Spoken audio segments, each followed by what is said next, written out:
Rezeki anak adalah urusan Allah.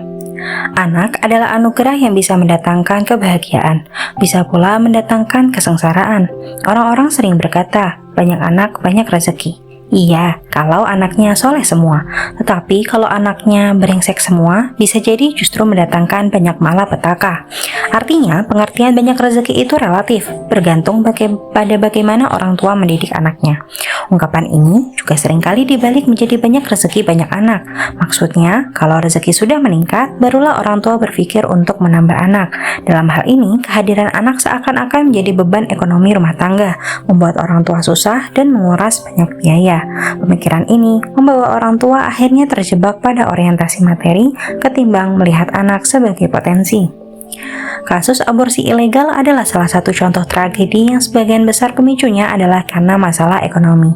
Di luar itu, kasus penjualan anak oleh orang tuanya sendiri, kasus orang tua membunuh anaknya karena stres dengan masalah biaya sekolah, hingga kasus anak yang dipaksa bekerja di bawah umur merupakan deretan peristiwa yang juga dilatar belakangi oleh faktor ekonomi.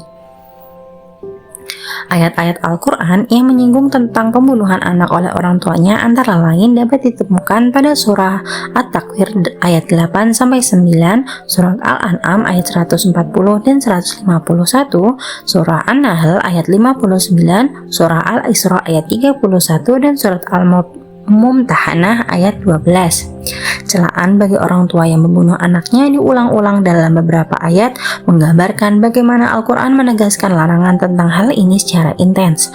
Hal ini disebabkan karena kasus pembunuhan anak bukan hanya terjadi pada zaman jahiliyah, di mana masyarakat Arab banyak yang mengubur hidup bayi perempuan, tetapi juga banyak terjadi di zaman sekarang. Al-Quran seakan-akan memprediksi bahwa di akhir zaman akan banyak jiwa anak tak berdosa yang dizolimi bahkan dibunuh dengan keji. Adapun di antara ayatnya secara jelas menyebutkan keterkaitan faktor ekonomi dengan pembunuhan anak dengan susunan kalimat yang hampir sama adalah surat Al-An'am ayat 151 dan Al-Isra ayat 31. Dalam Quran surat Al-An'am ayat 151, Allah berfirman, "Dan janganlah kamu membunuh anak-anak kamu karena kemiskinan. Kami akan memberi rezeki kepadamu dan kepada mereka, anak-anakmu."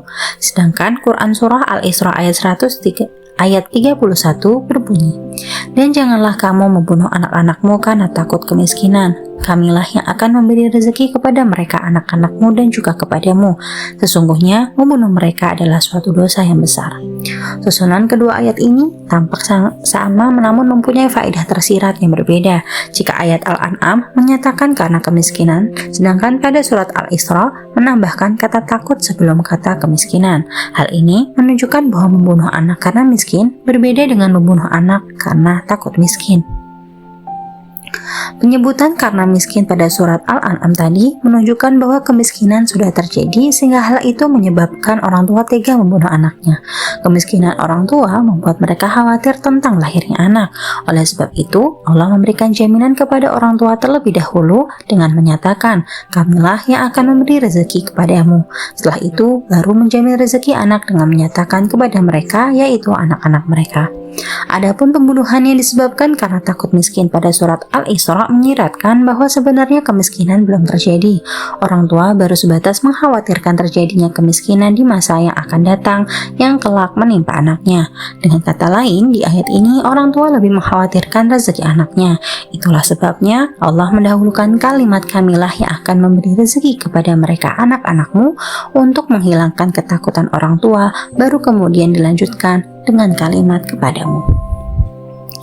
Dua ayat ini menggambarkan dua kondisi orang tua yang membunuh anaknya. Ada orang tua yang tega merenggut nyawa darah dagingnya sendiri karena tidak sanggup menanggung kemiskinan yang terjadi dalam rumah tangganya.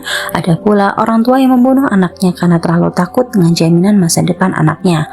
Pada kasus pertama, orang tua menganggap kemiskinan menghalangi lahirnya anak.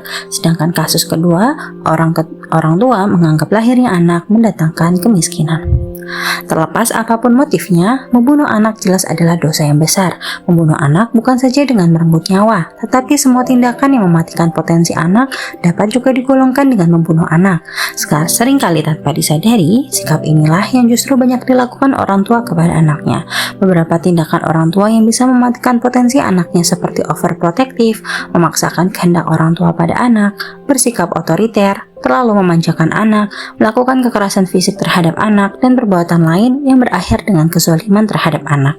Karena masalah materi, hidup pas-pasan, takut jatuh miskin, tak jarang orang tua mematikan potensi otak dan indera anaknya. Padahal masalah materi dapat disiasati orang tua dengan menjalankan solusi-solusi kreatif dan hemat biaya. Adanya jaminan rezeki orang tua dan anaknya dinyatakan Allah dalam kedua ayat tersebut memberikan satu hikmah bahwa orang tua seharusnya lebih memikirkan bagaimana memaksimalkan usahanya dalam mendidik anak dan membesarkan anak dengan segala potensinya ketimbang memikirkan urusan harta. Adapun masalah rezeki itu urusan Allah. Orang tua hanya perlu berusaha dengan sungguh-sungguh sambil menyerahkan segala hasilnya kepada Allah. Pada hakikatnya, jika orang tua sepenuh hati mendidik anak dengan baik, maka anak tersebut justru akan menjadi sumber datangnya rezeki. Saat orang tua berhasil mencetak anak-anak yang cerdas, maka mereka akan mudah mendapatkan beasiswa untuk melanjutkan studinya. Saat orang tua berhasil melahirkan anak yang kreatif, maka anak ini akan mampu menemukan cara bagaimana mencari uang sendiri. Rezeki bukanlah melulu soal uang, harta, atau materi. Rezeki juga dapat berbentuk kesehatan, umur panjang, panca indera yang sempurna, ketenangan beribadah, kelengkapan keluarga, dan sejenisnya. Bahkan lahirnya anak itu sendiri adalah rezeki tak ternilai yang tidak semua orang diberikan kesempatan untuk memilikinya.